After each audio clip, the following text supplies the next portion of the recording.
Welcome back to Scarlet and Maize. I'm Adam. This is Zack. Hey. All right, so Michigan 41, Penn State 17. Yeah. This is a real quote from Urban Meyer. Before the Michigan game, we all agree Penn State will shut down or slow down the Wolverine run game. There's no doubt. So, what happened Saturday was the third most rushing yards ever allowed by Penn State in recorded history.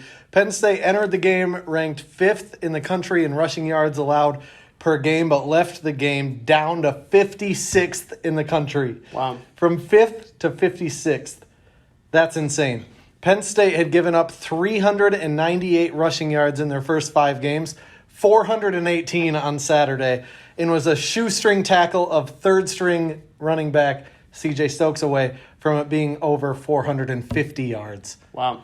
Insane. That's all I have to say about the game. Yeah, I mean, so from the sounds of it, from what I was reading on Twitter, I didn't watch all the game. I was playing basketball because it was a bye week and I didn't want to play basketball with my friends. But it sounds like Penn State refused to stack the box and force them to throw. Like, you'd think after 200 rushing yards, you'd put more guys in better position to stop the run. You would think. But, yeah, I thought it was cool how Michigan was resilient, even after a shaky second quarter and blowing the lead a little bit there after a pick six. But they came out and absolutely dominated the second half. Well, this is funny because J.J. McCarthy was getting tackled. People think he was trying to throw it away, but it was like this lame duck. As it happened, I was like, are you kidding me? Mm-hmm. And it went over the linebacker's hands. Blake Corum caught it and either got a first down or almost got a first down. Yeah. And it was like, got away with them there. And then this one goes off a dude's helmet, off another dude's helmet, straight into the arms of a guy running full speed towards the end zone. Yeah. So it kind of evened out there, but yeah, whatever. Ohio State 0, bye week 0. Maybe the best non-loss on Ohio State's schedule so far because it's either that or the team that just gave Stanford their first FBS win in over one calendar year. Hey, so Michigan's played somebody now, so now you can talk smack about schedule. Okay.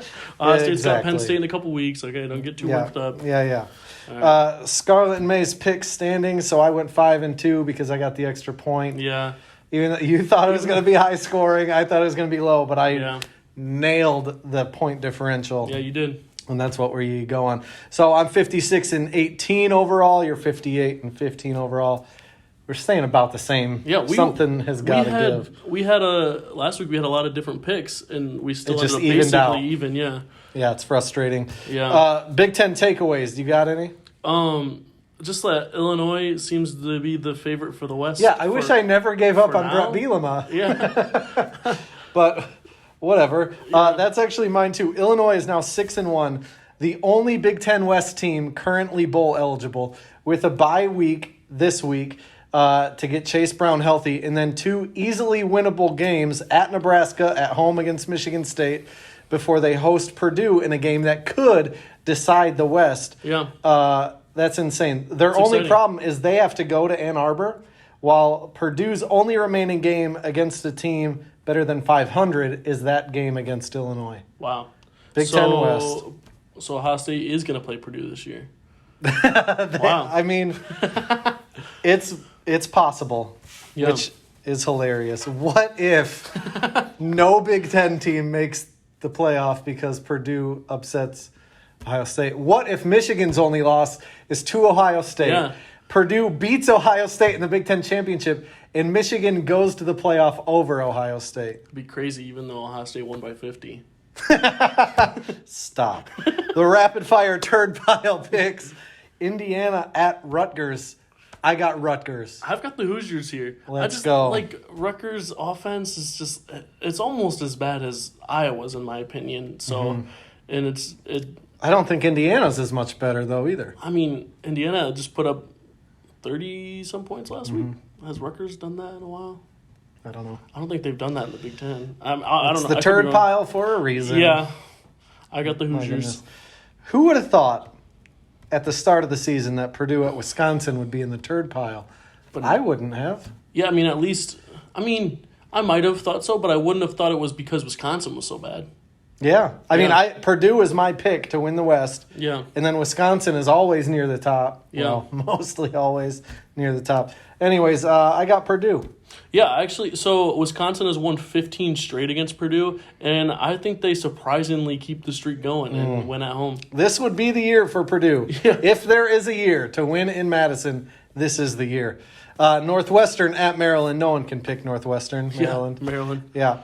On to the Varsity Games, which the only reason I included this in the Varsity Games is because the spread is negative, or it's 4.5 for Penn State. Yeah. But also, I tried to find the number, but I couldn't find it.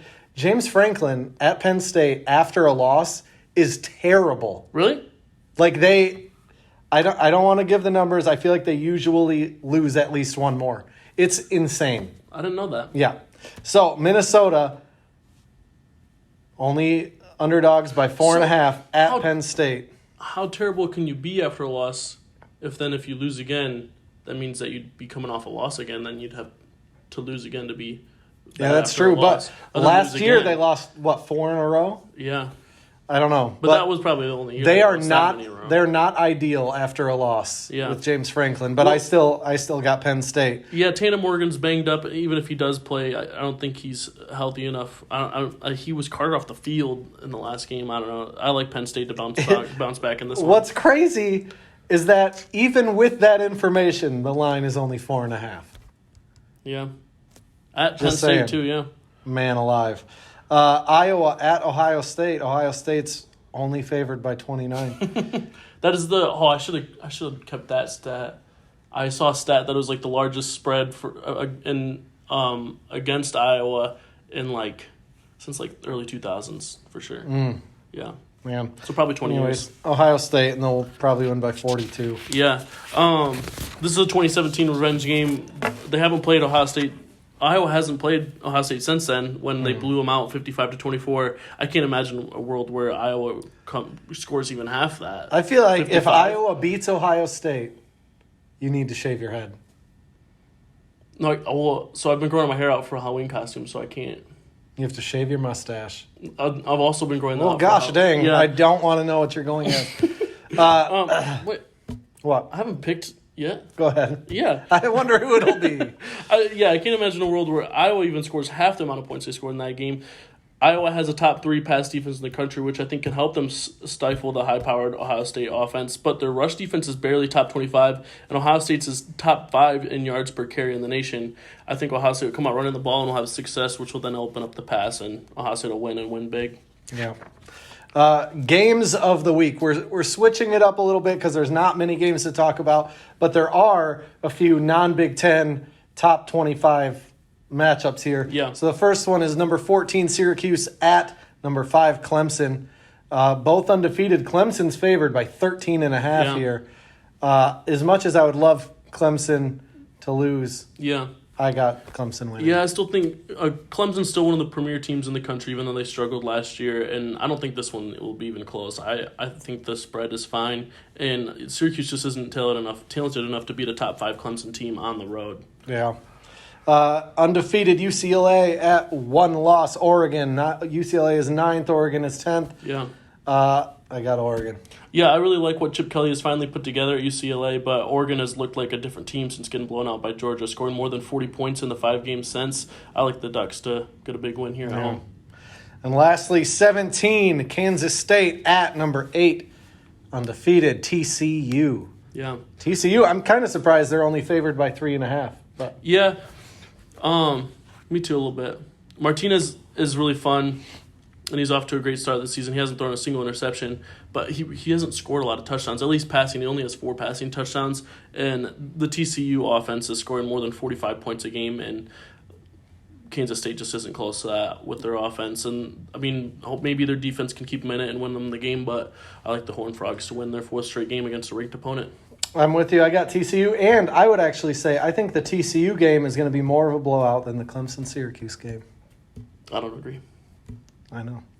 But so, if I picked Clemson, Oregon, and TCU, but I want Syracuse and Kansas State to win because I now want a Michigan-Ohio State rematch in the playoff, so I need some more 'Cause you're assuming teams they're to gonna lose. lose. No, Zach. So play along with me for a minute for this hypothetical, please. All right. So if Michigan were to beat Ohio State in a not-so-close fashion again when they play in November, and if Ohio State was still able to squeak into the playoff, and if the two Big Ten teams got the SEC treatment of being in the opposite semifinal games, and if they both won, and if Michigan beat them in not-so-close fashion again, would you want Ryan Day fired? I mean, it's wouldn't happen. So Ohio State's going to You're win. right. It won't happen because Ohio State's not going to make the playoff after Michigan beats them in not-so-close fashion. Yeah. Anyways, things no one is talking about. What do you got?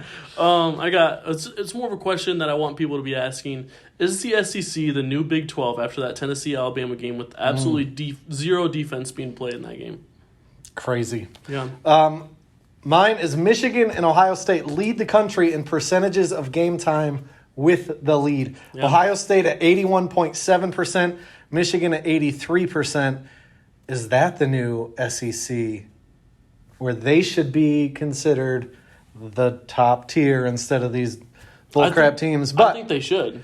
what no one is talking about is the fact that only one of these teams has a win over a team currently in the top 25, and that's Michigan beating now 15th ranked 16. Penn State. No, they're 15th in the one I looked at. I don't really care. I don't know. Tweet of the week. I'll go first. I have a few because Michigan is heading into a bye week, so I'll do one and then you can go. Okay. But first from Mike Golick Jr., this sick bastard can play for me any day. I just love it so much. The Tennessee offensive lineman that pukes and then just nods at the Alabama. To feel not good to the point of puking on the field, but making your response to be staring at the D-line you're about to go up against and just nod like you're proud of it or something is just incredible. I hope this guy plays 15 successful seasons in the NFL making large amounts of money just because of that. That was amazing. I think that is all just so funny with this Will Anderson thing for me because, early in the season or maybe even before the season started, Will Anderson said, I think it's disrespectful for another team even to get on the field with us. Yeah. Then they get blown out. I mean, their defense gets blown out. It was a close game. But then he said something about he felt like the team was nervous or something like that. And then just today, a Tennessee offensive lineman posted on his Instagram story saying, nah, you guys just suck. Something like that. I was like, dang. That's awesome. Coming from he was the unanimous best defensive player returning this season. And it's going to be fun next year when Joe Milton rides here. There's no way he plays. Anyways, what's your tweet of the week? My tweet of the week is from Mr. Ohio. It was right after Alabama lost. It was Archie Griffin's two-time Heisman record officially survives another year. I think that's super cool. I mean, Bryce Young's not winning the Heisman, so that's what You he's never saying. know. There is a bias. My second of three is from at MGoJDBlue, the Michigan football win flowchart according to rival fan bases, where if they win a game against the top 5 opponent, the opponent was overrated. And then they talk about a time period, basically Rich Rod and Brady Hoke. And then if they lose, Michigan lost, so then it's the biggest game of their lives that they lost. If this isn't 100% true, Zach, then I don't know what truth is anymore. We talked about it the other day, but I read and heard all year leading up to Saturday about Michigan hadn't played anybody and how they were exposed in their wins, despite their wins. And then also after Saturday, already, I started hearing about how awful Penn State is.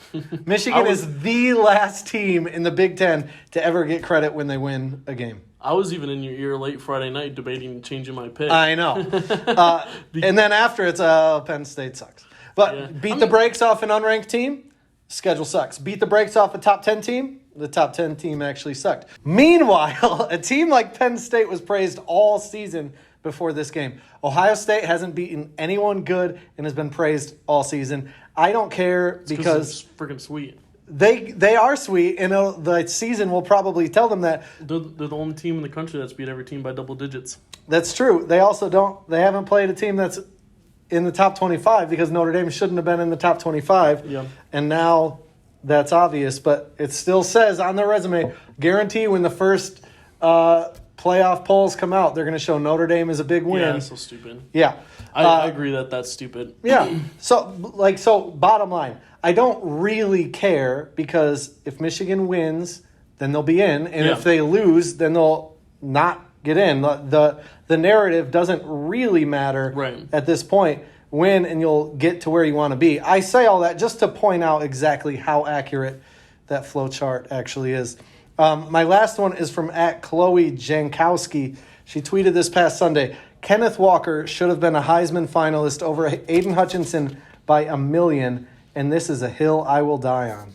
So this perfectly encapsulates this entire fan base. They didn't really want Kenneth Walker to win the Heisman. They didn't really want Kenneth Walker in New York City as a finalist. They just wanted Kenneth Walker to be thought of higher than a Michigan's player that was considered highly. Michigan State isn't the little brother just when Michigan wins on the field, but they're little brother because it's who they are as people. You can't spell Michigan State without Michigan. The color green is just Michigan's colors mixed together. Michigan State's entire identity is as a little brother striving with every fiber of their being to be the big brother. That's why when they ever win, they act exactly the way they claim to hate that Michigan fans act. It's pretty crazy that the coach of the little brother's 2-0 in the rivalry right now. It is. It's I'm crazy. The little brother, so maybe I should root for Michigan State. Feel free. Feel free. All I'm saying, but correct me in 2 weeks, I have a feeling I'm going to be very happy, and will probably get yelled at quite a bit in public just for wearing Michigan gear. That happens all the time. Lansing is terrible. Yeah, I get yelled at too. Correct me if I'm wrong about the whole Kenneth Walker and then Blake Corum. If Blake Corum gets invited to New York, will it not be a little sweet because Kenneth Walker didn't get invited and Corum did? It would be very sweet because, again, they don't actually care that Kenneth Walker wasn't invited. They would care that a Michigan player, let's say they end with similar stats, they would care that a Michigan player made it and Kenneth Walker didn't. If, let's say, Syracuse or Clemson had a running back with the same stats that made it, I don't think they'd care. I don't think there would be a peep about it. But if Blake Corum has better stats even and makes New York City when Kenneth Walker didn't, that will make them go crazy. And that's why part of why I want Blake Corum to make it, because it would be hilarious. So it sounds like you only care because they care. Not true. Okay. I want Blake Corum to win the thing. And I said this to family and friends that were mad that Kenneth Walker didn't make it last year. I said, why do you want him to get a front seat to a loss? Like, you know he's not going to win.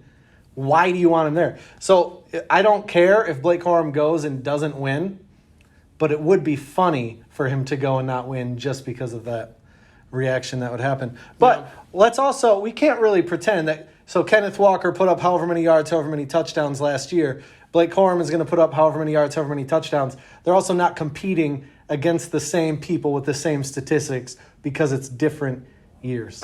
Yeah. Even if it was the same, it would be different schedule, different offensive line. Yeah. Different, yeah. I mean, different offenses. That's the case for everybody. Yeah. But, yeah. Anyways, with that, don't ever sniff Urban Meyer's finger. Yeah, and Derrick Henry should have won the 2016 Heisman, or 2015 Heisman. Aiden Hutchinson should have won that one too, I agree. Go Blue. Go Buckeyes.